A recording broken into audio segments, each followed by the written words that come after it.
Monsieur Papon, c'est à vous et vous avez le redoutable privilège de faire court. Avant cette pause, je veux absolument que la salle puisse prendre la parole et poser ses questions. Donc, il est 11h moins le quart. Si on fait la pause en 11h10, vous parlez 12 minutes, pas plus. J'essaye.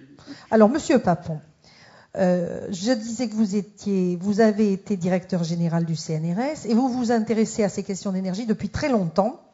Vous avez traduit cet intérêt par des ouvrages. Dès 2007, vous publiez L'énergie à l'heure des choix chez Belin. Vous avez aussi publié Vers une énergie durable, tout récemment, aux éditions Le Pommier. Je suppose qu'elles sont en bas à la librairie. Et ce que vous allez nous exposer aujourd'hui, c'est surtout un pari pour l'avenir.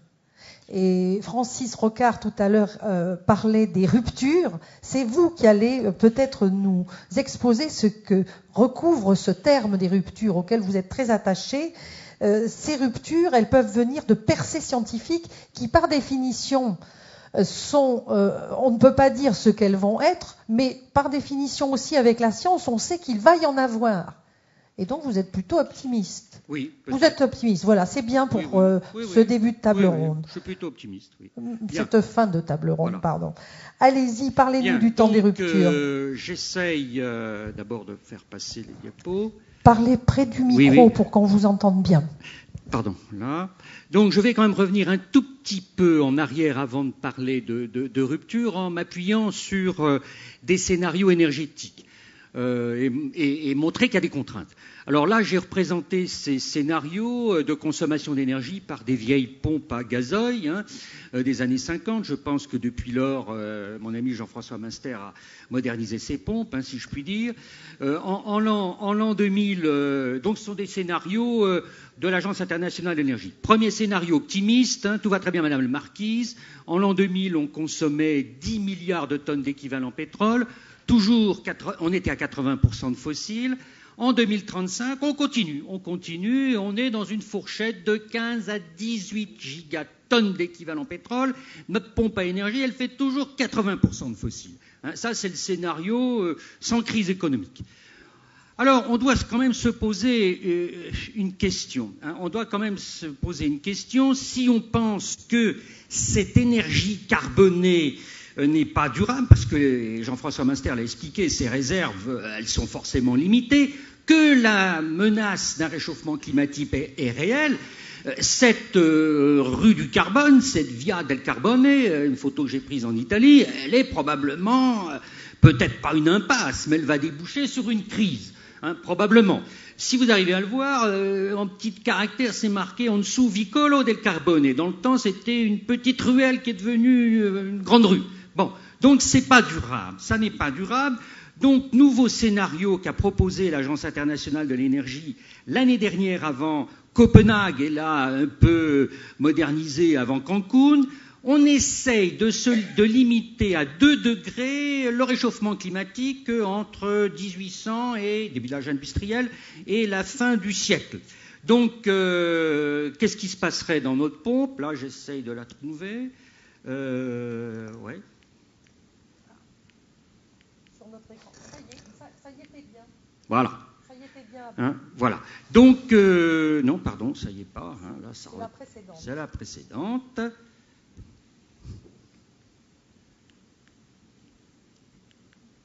Voilà.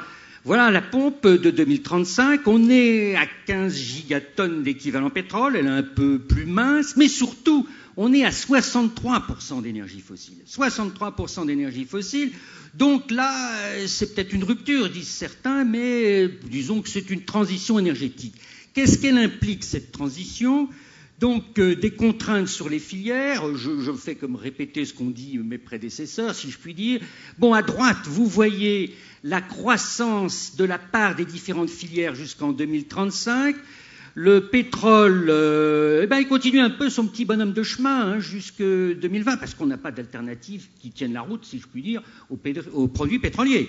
Et ça décroîtrait après.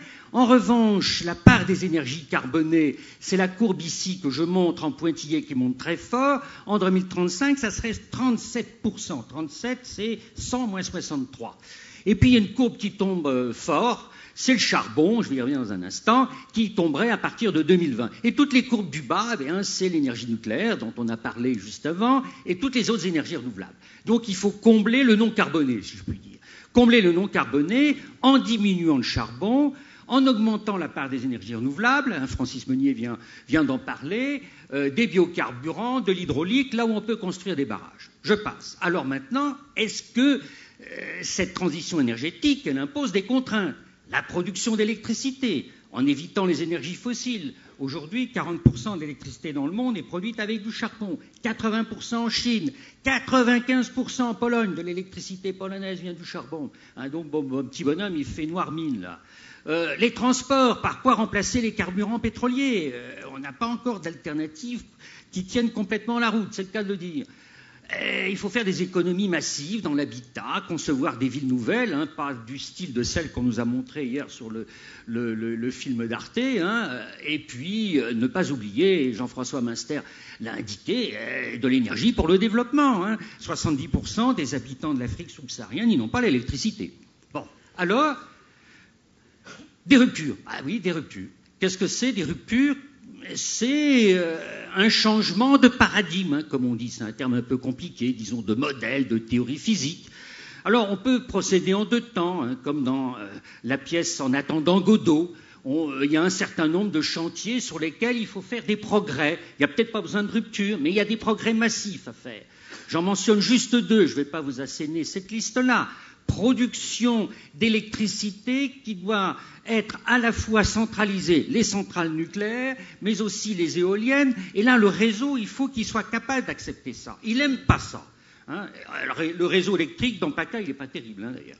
Bon, il disjoncte souvent. Donc, il faut ce qu'on appelle des réseaux intelligents capables d'avoir ces deux types d'électricité. Et puis aussi stocker l'électricité. Stocker l'électricité, ça c'est un problème majeur, notamment pour ces énergies renouvelables intermittentes et les voitures électriques. J'illustre mes propos par ces deux photos d'automobiles. La première, c'est une voiture belge, n'est-ce pas? Une fois, vous avez ici une voiture de 1905, la jamais contente, parce qu'elle avait toujours besoin d'électricité. Hein, moteur à l'arrière, batterie à l'avant, mais elle pouvait atteindre quand même 125 km à l'heure. Bon, avec une forte accélération. La voiture du bas, on ne le voit peut-être pas bien, elle a un beau look, hein, on la verrait bien à Saint-Tropez. Elle s'appelle la Tesla, elle doit être fabriquée en Californie, moteur à l'avant, batterie à l'arrière. Ils disent qu'il y a un coffre pour mettre de petites valises, un maillot de bain. Bon. Environ 150 miles d'autonomie, c'est pas extraordinaire, hein, ça fait 280 km. Prix de vente estimé $100 000. Donc on voit que les progrès sont très lents. Je ne parle pas des progrès dans l'esthétique, hein, des voitures. Les progrès sont très lents dans les batteries, très très lents. Et il faut une autonomie, souhaitent les constructeurs d'automobiles, qui soit au moins de 200 Wh par kilo, pour éviter d'embarquer 300 kg de batterie dans votre voiture. Et donc là, il faut essayer d'alléger les batteries. Donc, des nouveaux matériaux pour les batteries, le lithium, qui est un métal le plus léger, essayer de diminuer le volume en prenant des nanomatériaux. Je crois que Thierry Godin en parlait hier soir, hein, des nanomatériaux. Bon, mais là, on n'attend pas de rupture, pas vraiment de rupture. Alors venons-en maintenant à des ruptures possibles. Des ruptures, c'est un changement complet de théorie ou de modèle théorique. Par exemple, en physique, est-ce qu'on ne peut pas trouver une nouvelle relation entre la masse et l'énergie sans mettre en l'air ce que Einstein en 1905 avait démontré, l'équivalence entre la masse et l'énergie? Autrement dit, la physique s'interroge sur ce qu'est la masse. Qu'est-ce que c'est la masse? Hein, Francis Rocard, qui est devant moi, le sait avec toutes les spéculations sur la masse de l'univers. Bon, mais pas impossible que si on en vienne à une nouvelle théorie, dans 5 ans, dans 10 ans, dans 20 ans, eh bien, on puisse avoir un nouveau mode d'exploitation de l'énergie nucléaire pour déstabiliser des noyaux, etc. Je ne peux pas vous donner de détails. Sinon, je ne serais pas là, j'aurais plusieurs billets d'avion pour aller chercher des prix Nobel à Stockholm. Bon. Et donc, ça, c'est pas impossible. C'est pas impossible. Le photovoltaïque, je saute par-dessus les panneaux solaires, si je puis dire. Et je m'interroge sur les biocarburants dont vient de parler Francis Meunier. Voilà un grain de maïs. On fait de l'éthanol avec, par fermentation, etc. Mais la possibilité, il l'a souligné, c'est d'utiliser l'enveloppe végétale, les rafles de maïs, voire de l'herbe, voire des déchets forestiers. C'est de la cellulose. C'est de la cellulose, mais c'est un sucre compliqué. C'est pas comme le glucose et le maltose, mais avec des enzymes, on peut le couper en petits sucres. Mais la vraie rupture, ça serait de faire des bactéries dont les génomes seraient synthétiques. Alors, qu'est-ce qu'un génome? Dominique Leglu, nous tous, vous tous, une mouche, je m'excuse du parallèle, ou un maïs, on a un génome dans nos cellules, c'est-à-dire un ensemble de gènes. 23 000, probablement. 23 000 pour vous? 23 000, oui, c'est à peu près ça. D'accord, vous confirmez.